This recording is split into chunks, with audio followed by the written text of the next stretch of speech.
But on a computer, both for your own sake and if you wind up having children for their sakes, you ought to not have just easy access. Now, is that foolproof? No. Anybody who's hell-bent can get there. But I think it's a very important thing to remove the impulse decision from the equation. Otherwise, I mean, nobody, I dare say very few people, I won't say nobody, has the strength of will for the long haul to resist that kind of temptation. Okay. We have a text-in question. If you are even in recovery as an addict, is it fair to offer yourself as in that brokenness to someone else in a relationship? Say it again. Do they feel, I think, I know what I'm trying to say, but I can't quite say it. Is it even fair to, I mean, in this brokenness, to offer yourself to another person? Does the other person know? I don't know. I mean, I don't. If self-control is an issue, I think is that fair to go into a relationship knowing that your self-control is an issue? I think it has more to do with feeling worthy of entering into a relationship in this kind of brokenness. I'm going to respond to it maybe kind of an unfair counter question. If a person is struggling with eating too much and it has a negative effect on their health, is it fair for them to offer themselves in relationship to another person? If a person is struggling with gossip, is it fair to offer? I'm going to put it in that context because I think, once again, we're taking this issue, this particular issue of sin, and elevating it to a level, okay, that I'm not sure is healthy. On the other hand, if I was dating somebody or considering marrying somebody who was still very much struggling with ongoing, frequent kinds of acting out with this stuff, I would say maybe we're not ready to go there yet. It would be extremely unfair for that issue to not be disclosed. Okay? Oh, by the way, honey, I probably should have told you this 6 months ago, but now that we're married, I guess I will. I'm struggling. I mean, that's awful. Okay? But I don't know how to answer. I mean, I don't have a blanket answer to that question.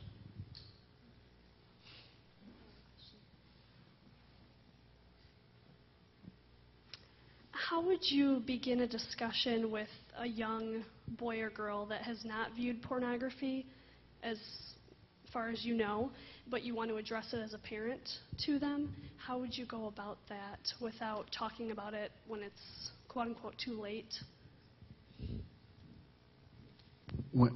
Say the last part. How would you go about addressing that in a good time frame without knowing, you don't think that they viewed porn, but you want to address it before it's kind of too late? Okay. I'm trying to be proactive instead of reactive. And at age 10 they might lie about it, or at age 12 they might just lie about it because they're extremely uncomfortable, I think, at that age. I think one of the things that strikes me about that is look for teachable moments. I mean, there's enough on TV and movies that you're watching to trigger the conversation. Very easy. You know, again, there's probably shows out there that show somebody looking at things that are appropriate, and you got a great opportunity to ask the question. Do you know what they're doing? Are you aware of that? Do you know? And then engage that conversation. Look for those. Again, you see Jesus doing that all the way throughout the Scriptures. He's taking the very things they're walking along the road with and using them as teachable moments. There's countless opportunities to do that.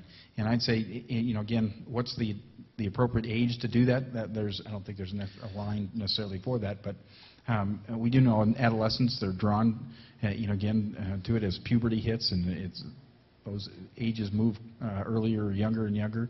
But again, I would just look at it as, does this seem like the right teachable moment to do so? There's a book, and I think they've written a series of books now, but by Stan and Brenna Jones, again, Jones out of Wheaton, wrote a book with the creative title, How and When to Tell Your Kids About Sex. And their approach is one, that sexuality should be part of the fabric of things and part of the fabric of family conversation. Obviously, different levels and different, degrees of information. But I would want to build a foundation to have that conversation that creates a context for sexuality in general, and then it becomes a basis for talking about the material that's out there and the risks and dangers of that. Other questions? I guess going off of a couple things that you had said about the majority of women getting in a relationship with a man will probably be with a man that's experienced that, Right. and then also not to set ultimatums in that relationship when you find that out. From a girl's perspective, is there a line that can be drawn when that relationship shouldn't continue anymore? Because if it's going to happen and you shouldn't set the ultimatums, is there that point where that relationship isn't healthy to maintain anymore? Does that make sense? I can't answer that. Because I think that line is probably going to be different for different people. Okay? I think the expectation for all of us is that we strive for, in whatever category of life we're talking about, that we strive for godliness and holiness. All right? Understanding that we stumble, and that's what we mentioned to begin with, the issue of grace comes in. But what constitutes a line where, I can't do this anymore, or we can't, I don't know, all right? Because I think that's going to vary. I mean, I think we could talk about some extremes or some kind of, at the edges of things. I mean, somebody who was spending hours a day looking at porn, masturbating, and the kids discover it, and day after day that's going on without any kind of change. Well, something's got to give with that. And in that respect, it becomes like, what do you do with somebody who's abusing alcohol? Okay, what's the point where it just becomes, we can't live this way anymore? All right, you can't come up with a 4-drink a day, 5-drink a day, 3-drink a day kind of line. It really depends. But I think that, again, that emerges in the context of relationship. I'm not talking about, hey, you know what, if it's only once in a while, no big deal. I mean, I don't think that's the approach. But more, again, from the category of recognizing struggle and grace. But when I'm talking with couples where this question comes up, where, I kind of have the response at this point, you will kind of know when you need to do that, if you need to do that. I'm not going to come up with an arbitrary cutoff for you. Yeah, I think part of it comes to how valuable is this relationship, and how much do you want to work with this person to help them through the process. It's just like any confrontation. If you don't really care about the relationship, we tend to say, well, I'm just going to let that blow off.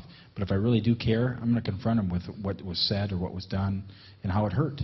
And so to explain it from your own perspective and say, is this a relationship I want to work at?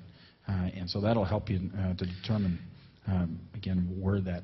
And that brings something else to my mind, and that is the difference between what you invest in the front end and what do you maintain after you've already invested. Okay? So this question for me is kind of really different for a married couple than for a couple that's just starting out dating. I mean, to put it coldly, I would ask a young woman who was dating a guy who was struggling with pornography, why? Okay? If there's an established relationship, okay, I get that. Okay? But to put it crassly, it's like investing. Okay? If I've got a company that all the projections are that it's going to tank in 10 years, why in the world would I put money up front for that? On the other hand, if I've been invested in that company and it's having struggles, I may consider how long do I want to hang in there, or let's wait and see if it turns around. But I am struck by the number of young couples who aren't even engaged that I encounter in my work, where I'm thinking in my mind, why the drama? Life's too short. Okay?